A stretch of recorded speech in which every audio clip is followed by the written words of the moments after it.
বর্তমান সরকারের তিনজন গুরুত্বপূর্ণ ব্যক্তির তিনটি বক্তব্য নিয়ে ব্যাপক আলোচনার জন্ম দিয়েছে সামাজিক যোগাযোগ মাধ্যমে।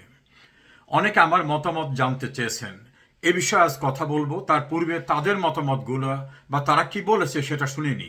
প্রথম শুনতে চাই সরকারের সবচেয়ে প্রভাবশালী মন্ত্রী, স্বরাষ্ট্রমন্ত্রী জনাব সালাউদ্দিন আহমেদ। তিনি এই সরকারেরই পররাষ্ট্রমন্ত্রী সম্পর্কে কি বলেছিলেন। অত্যন্ত গুরুত্বপূর্ণ তার বক্তব্য, আমরা সেটা একটু শুনে আসি।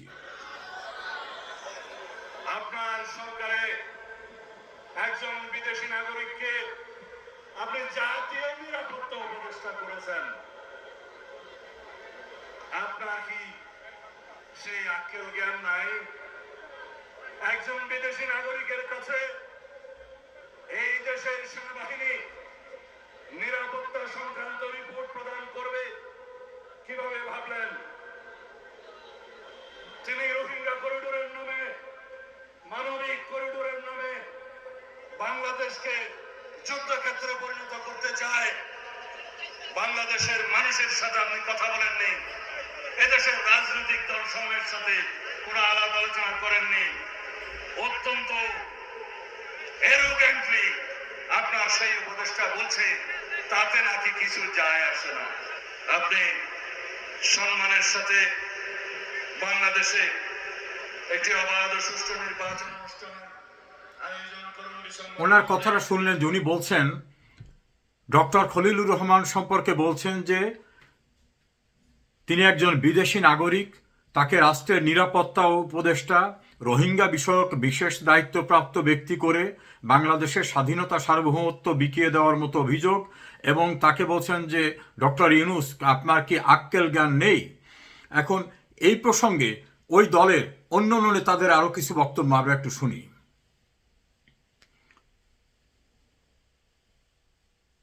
খলিলুর রহমানের মতো একজন বিতর্কিত এবং করিডোর, চ্যানেল, বন্দর বিদেশিদের হাতে তুলে দেওয়া ষড়যন্ত্রে কুশীলব বলে পরিচিত কি করে জাতীয় নিরাপত্তা উপদেষ্টা হিসাবে নিয়োগ পান?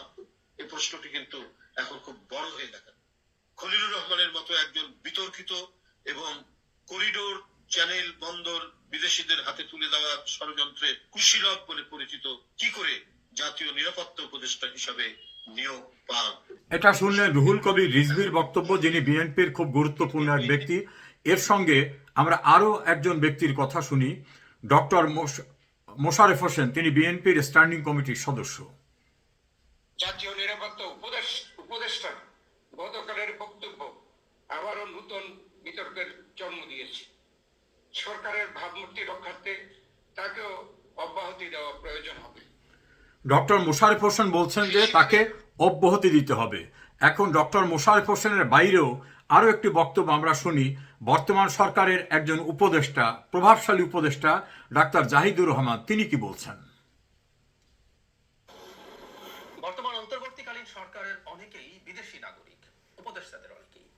এই আলাপ দীর্ঘদিন থেকে চলছে এবং এটা আস্তে আস্তে বেশ সিরিয়াস হয়ে উঠছে। এটা সিরিয়াস হওয়া উচিত।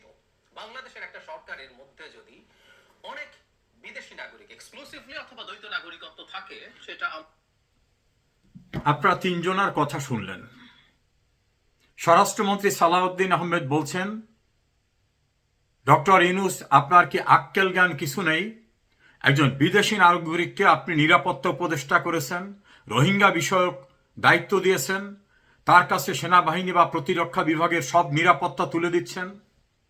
তিনি ইউনূসের আক্কেল জ্ঞান নাই এমন কথা বলছেন।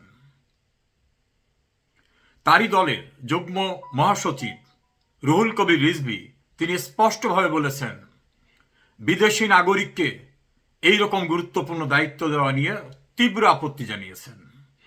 ওই দলেরই স্ট্যান্ডিং কমিটির সদস্য ডক্টর মোশারেফ হোসেন তিনি একই কথা পুনরাবৃত্তি করেছেন, এবং ডক্টর ইউনূসের সঙ্গে দেখা করে তারা বাইরে এসে যে প্রেস ব্রিফিং করেছেন, সেখানে ডক্টর মঈন খান এবং জনাব সালাউদ্দিন দুজনেই বলেছেন, আমরা ইউনূসকে বলে এসেছি এনসিপির দুইজন এবং এই ডক্টর খলিলকে বাদ দিতে হবে, পদত্যাগ করতে বলতে হবে, পদত্যাগ না করলে তাদের বিদায় দিয়ে দিতে হবে। অর্থাৎ বিএনপির এই তিন নেতার দৃষ্টিতে ডক্টর খলিলুর রহমান বিদেশি নাগরিক, তার কাছে বাংলাদেশের নিরাপত্তা কোনোভাবে সিকিউরড না, তার কাছে বাংলাদেশের বর্ডার অন্যদের হাতে তুলে দেওয়ার মতো অভিযোগ তার বিরুদ্ধে। বিএনপির বর্তমান ক্যাবিনেটের উপদেষ্টা ডক্টর জাহিদুর রহমান একই কথা বলেছেন। সমস্যারে তিনজনার কথার মোদ্দা বিষয় হচ্ছে খলিলুর রহমান বিদেশি নাগরিক, তার কাছে বাংলাদেশের নিরাপত্তা বা বাংলাদেশের প্রতিরক্ষা কোনোভাবেই নিরাপদ নয়, এবং বাংলাদেশের বর্ডার করিডোরের নামে সে বিদেশিদের হাতে তুলে দিচ্ছে। পরিষ্কার, সেই খলিলুর রহমানকে জনাব তারেক রহমান তার ক্যাবিনেটের পররাষ্ট্রমন্ত্রী করেছেন। সেই খলিলুর রহমানকে, যার সম্পর্কে বিএনপির 3 নেতার বক্তব্য শোনালাম, তারা বলছেন বিদেশি নাগরিক। ইউনূস তার কি আক্কেল জ্ঞান নাই বিদেশি নাগরিককে নিরাপত্তা উপদেষ্টা করা, করিডোরের নামে বাংলাদেশের সার্বভৌমত্ব তুলে দেওয়া? শুধু সেখানেই শেষ নয়, ইউনূস সরকার মেয়াদ শেষের পূর্ব মুহূর্তে বাংলাদেশের সর্বকালের ইতিহাসে যে গোলামি চুক্তিটি করেছে, সেই গোলামি চুক্তি নিয়ে সারা দেশের সকল মহল যখন তীব্র ক্ষোভে ফেটে পড়ছে যে বাংলাদেশের স্বাধীনতা, সার্বভৌমত্ব, স্বকীয়তার কিছুই অবশিষ্ট নেই, অর্থাৎ বাংলাদেশ যদি বিদেশ থেকে তেলও কিনতে চায় অন্য কোনো দেশের থেকে, অনুমতি নিতে হবে আমেরিকার। অর্থাৎ আমার স্বাধীন সত্তা, আমার অধিকার কিছুই নাই, আমরা অন্যের গোলামি চুক্তির অধীনে তার কাছ থেকে অনুমতি নিতে হবে, তার কাছ থেকে বোয়িং কিনতে হবে, তার কাছ থেকে কৃষি জাতীয় দ্রব্য কিনতে হবে, এবং দর কষাকষিও করা যাবে না। এমন গোলামি চুক্তির শেষ না, নতুন করে আবার প্রতিরক্ষা চুক্তির নামে নতুন আরো 2টি চুক্তির খসড়া তৈরি হয়ে গেছে। এই সব চুক্তি নিয়ে যখন অনেক আলাপ আলোচনা হলো, তীব্র ক্ষোভ শুরু হয়ে গেল বিভিন্নভাবে, তখন এই খলিলুর রহমান খুব দাম্ভিকতার সঙ্গে বললেন, এই চুক্তি দেশের বড় 2টি দলের সঙ্গে আলোচনা করে তাদের কনসেন্ট নিয়েই করা হয়েছে, তারা কনসার্ন। যখন এই কথাটা খলিলুর রহমান বললেন, তখন কিন্তু খলিলুর রহমান বিএনপির পররাষ্ট্রমন্ত্রী। বিএনপির পক্ষ থেকে কিন্তু একবারও বলা হয়নি যে না, ইউনূসের এই গোলামি চুক্তির বিষয়ে আমরা কোনো মতামত দেইনি। জামাত ইসলামী পার্লামেন্টে ব্যাপক সংখ্যক সদস্য নিয়ে উপস্থিত, পার্লামেন্টে তারা এই চুক্তি নিয়ে আলোচনা করা উচিত এমন শব্দটি উচ্চারণ করে নেই। গোলামি না আজাদি এই স্লোগান দেওয়া ইউনূসের প্রোডাক্ট কিংস পার্টির, এনসিপির লোকেরা পার্লামেন্টে কোনো কথা বলেন নাই। নানা রকম বিষয়ে উচ্চকিত কণ্ঠ, জোনায়েদ সাকি, আন্দালিব রহমান পার্থ মুখে কুলুপ এঁটে বসে আছেন, কোনো কথা বলছেন না। অর্থাৎ ওই গোলামি চুক্তিতে যে তাদের সম্মতি ছিল, যেটা ইউনূসের নিরাপত্তা উপদেষ্টা বর্তমানে তারেক জিয়া সরকারের পররাষ্ট্রমন্ত্রী যেটা বলছেন, সেটাকে কার্যত তারা স্বীকার করে নিলেন। আলটিমেট কি দাঁড়ালো? বাংলাদেশের নিজস্ব স্বকীয়তা, স্বাধীন সার্বভৌম একটা দেশ হিসাবে আমার যে সার্বভৌমত্ব, সেই সার্বভৌমত্ব অন্যের কাছে বিক্রি করে দেওয়ার চুক্তিকে রিভিউ তো করলেনই না, সেইটাকে ত্রয়োদশ জাতীয় সংসদের একপাক্ষিক নির্বাচনে যারা নির্বাচিত সেই সরকার অনুমোদনও করলেন।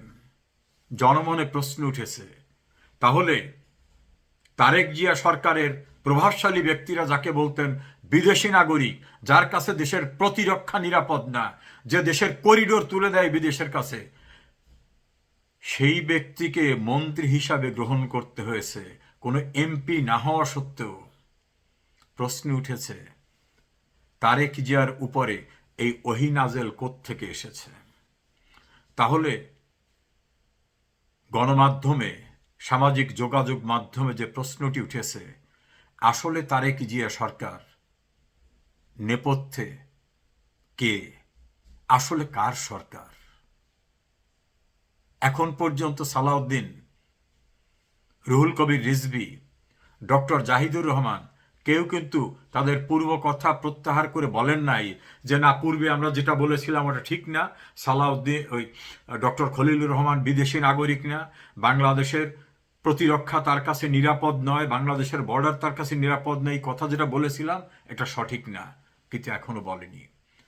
এবং গোলামি চুক্তির বিষয়েও তারা পূর্বে যেটা বলেছিলেন সেই ব্যাপারে কিন্তু তারা নিশ্চুপ।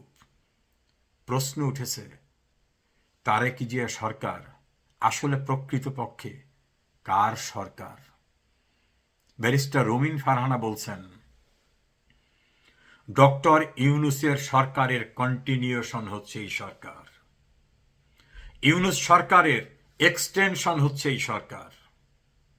এবং ইউনূস সরকার তো পরিষ্কার যে বিদেশিদের দ্বারা তাদের প্রতিনিধি হিসাবে একটি গণতান্ত্রিক সরকারকে উচ্ছেদ করে বসানো সরকার ছিল, পাপেট সরকার।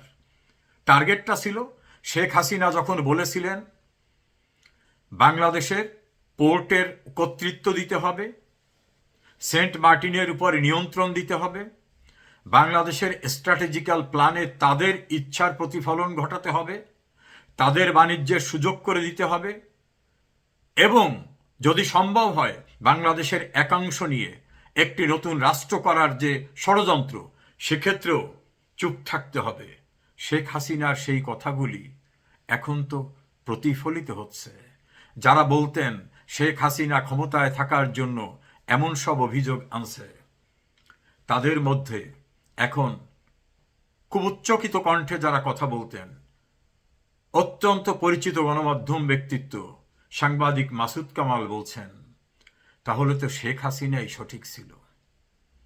সিনিয়র সাংবাদিক বিএনপি ঘরানার সাংবাদিক নেতা এম এ আজিজ তো বলছেন, আমরা কেউ চিনতে পারিনি, সঠিকভাবে শেখ হাসিনাই চিনেছিল যে বাংলাদেশের ক্ষতি করার জন্য এই বিশ্ব বাটপার ইউনূসকে এখানে বসানো হবে।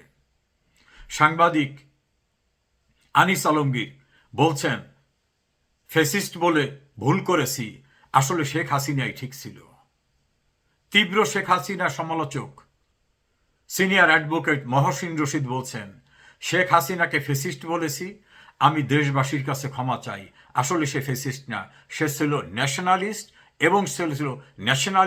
এবং বেস্ট ম্যানেজার। এভাবে সাংবাদিক মাহবুব কামাল একই শব্দ উচ্চারণ করছেন, শেখ হাসিনাই সঠিক ছিল। তাহলে তারেক জিয়া সরকার পর্দার সামনে, নেপথ্য থেকে, এটা এখন খুবই স্পষ্ট।